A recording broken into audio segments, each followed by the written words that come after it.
análisis de las noticias de Lucas y Clara, El Comercio. Bienvenidos a esta nueva exploración. Hoy nos metemos de lleno en un tema que, la verdad, encendió bastante el debate público en Ecuador. Hola, ¿qué tal? Hablamos de la reciente aprobación de la Ley de Transparencia Social. Un tema complejo, ¿sí? Para nuestro análisis, nos basamos en un reporte bien detallado del diario El Comercio, del 26 de agosto de 2025. Y ojo, esta ley no fue una más, ¿eh? No, para nada. Llegó a la Asamblea Nacional enviada por el presidente Daniel Noboa, pero bajo la figura de económico urgente. Exacto. Y eso significa básicamente que el tiempo para debatir y votar era súper limitado. Lo que, claro, añadió tensión al proceso, ¿no? Definitivamente. Desde el minuto 1 sonaron las alarmas y se marcaron las diferencias políticas. El ambiente en la Asamblea debió estar, eléctrico. Sí. La aprobación final no fue para nada un consenso. Lo que vimos fue un choque frontal de visiones. Sobre todo entre quiénes. Particularmente intenso entre el oficialismo, ADN, y las principales bancadas de oposición como Revolución Ciudadana, RC, y el Partido Social Cristiano, el PSC. ¿Y cuál era el principal temor de Revolución Ciudadana? Para RC, la sospecha principal, digamos, el corazón de su objeción, era que detrás de ese nombre, Transparencia Social, se escondía una intención de controlar a ONGs, fundaciones. A la sociedad civil organizada, básicamente. Exacto. A esos actores que a menudo son críticos con el poder. Veían un intento de control gubernamental. Entiendo. ¿Y el Partido Social Cristiano qué postura tomó? El PSC adoptó una postura más condicionada, pero igual de firme. Advirtieron desde el principio que no iban a votar a favor si la ley se trataba como un paquete cerrado, como un bloque. O sea que no todo les parecía mal, pero había puntos específicos que no aceptaban. Justo eso. Dejaron claro que tenían reparos serios con ciertos artículos, lo que ya nos da una idea de la complejidad, ¿no? De las capas de controversia que tenía esta ley. Sí, no era una oposición única, sino con matices, con focos distintos. Pero ambos, RC y PSC, coincidían en que había problemas graves, ¿eh? Bueno, vamos a desentrañar esos nudos. Uno de los puntos que generó más fricción, casi desde el principio, fue el tema de los dividendos empresariales. Ah, sí. Ese fue un punto caliente. Ahí la voz cantante de la crítica fue el asambleísta socialcristiano Alfredo Serrano. Y no se anduvo con rodeos, ¿eh? No, para nada. Usó palabras fuertes. Calificó la propuesta de absurda y abusiva. Su argumento era doble, por lo que entiendo. Sí. Por un lado decía que en la práctica, la ley creaba 2 nuevos impuestos para las empresas. Y por otro, el tema de la reinversión. Exacto. Criticaba que se castigaba a las compañías que decidían reinvertir sus utilidades en vez de repartirlas todas. O sea que penalizaba usar esas ganancias para crecer, modernizarse. Eso mismo. Argumentaba que era un castigo a la reinversión, que es algo que normalmente se ve como bueno para la economía, ¿no? Para generar empleo. Serrano lo veía contraproducente. Como desincentivar algo positivo para el país. Tal cual, cuestionaba la lógica de esa medida. Una crítica fuerte, sin duda. Pero el oficialismo respondió, ¿verdad? Claro, no se quedaron callados.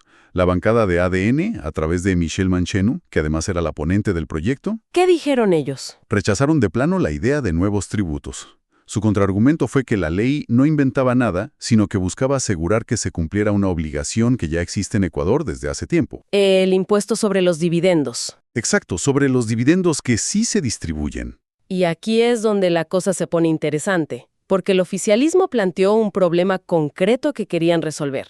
Sí, ahí está el meollo. Según Mancheno y su bancada, el problema era que muchas empresas, durante años, habrían acumulado cantidades enormes de utilidades. Pero sin distribuirlas ni reinvertirlas formalmente. Eso es, quedaban como acumuladas sin que se activara el pago del impuesto, en una especie de limbo fiscal, digamos. Y para apoyar eso sacaron una cifra.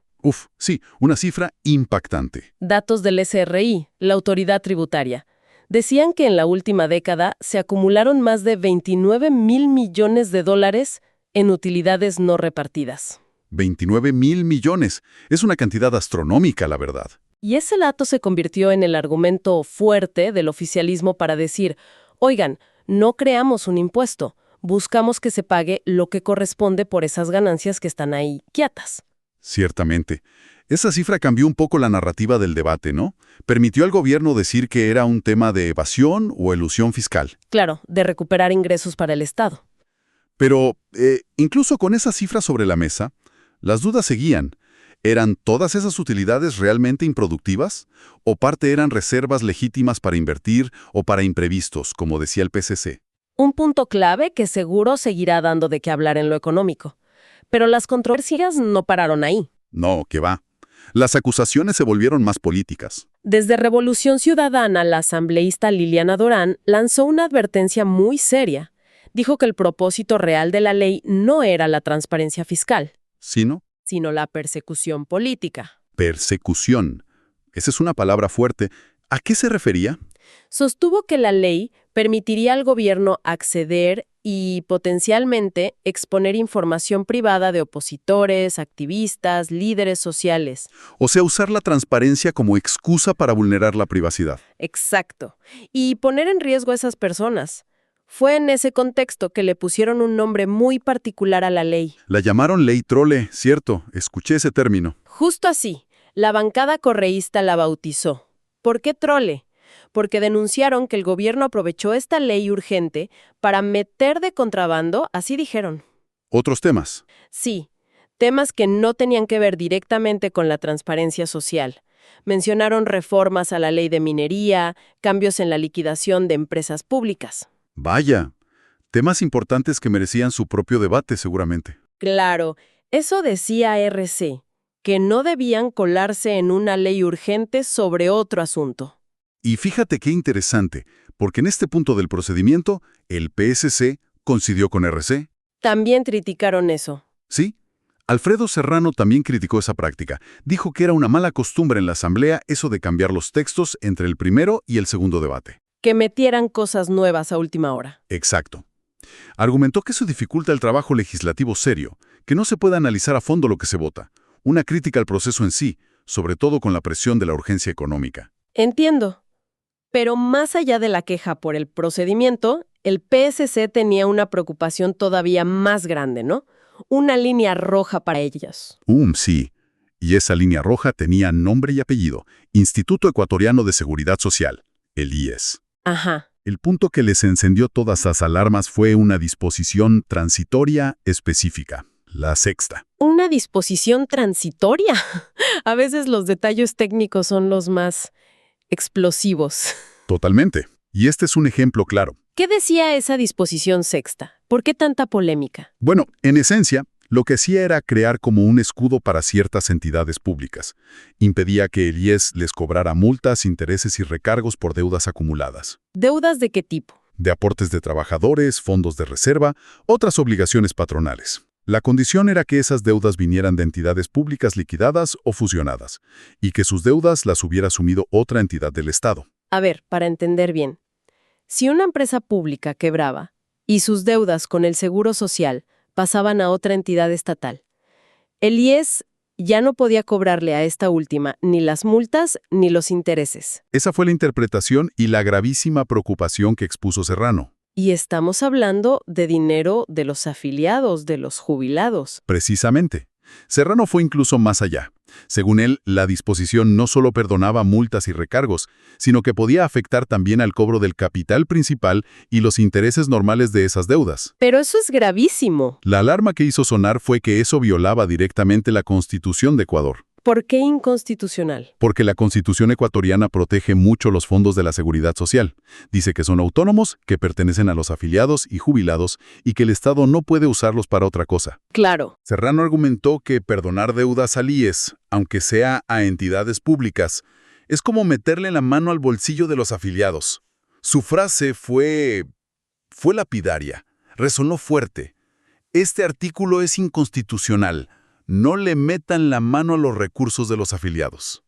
Una advertencia muy directa sobre el riesgo de debilitar al IES. Exacto. Una institución vital para millones de ecuatorianos. Entiendo. O sea, un cóctel de controversias. Impuestos, miedo a persecución política, dudas sobre el proceso legislativo y ahora la posible afectación a los fondos del IES. Con todo ese caldo de cultivo, como dices, llegamos al momento clave, la votación en el Pleno. ¿Y cómo fue ese final? ¿Igual de tenso? Tuvo su propia dosis de suspenso, sí, fiel a todo el proceso. La ponente, Michelle Mancheno, pidió votar sobre todo el texto, el paquete completo, incluyendo lo polémico. ¿Y aceptaron? Sí, el Pleno aceptó. Se hizo una primera votación electrónica. El resultado: 78 votos a favor, justo la mayoría necesaria. 78. Justito. ¿Y quiénes votaron a favor? ¿Alguna sorpresa? Hubo una sorpresa que llamó la atención.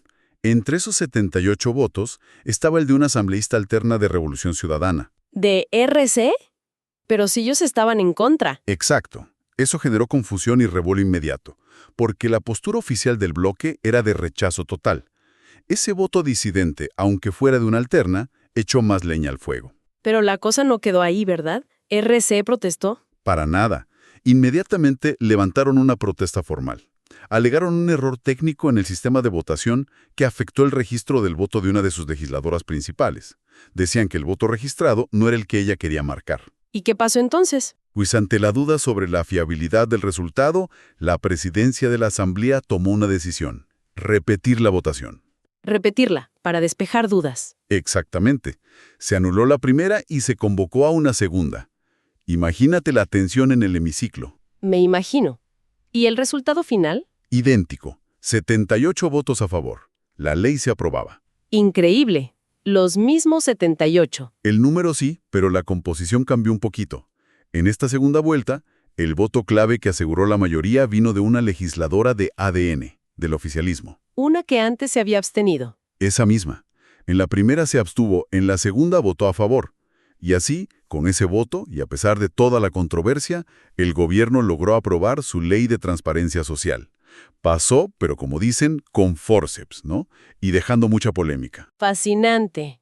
Un final casi de photo finish que refleja la fragmentación política. Una ley aprobada por la mínima tras superar acusaciones de todo tipo.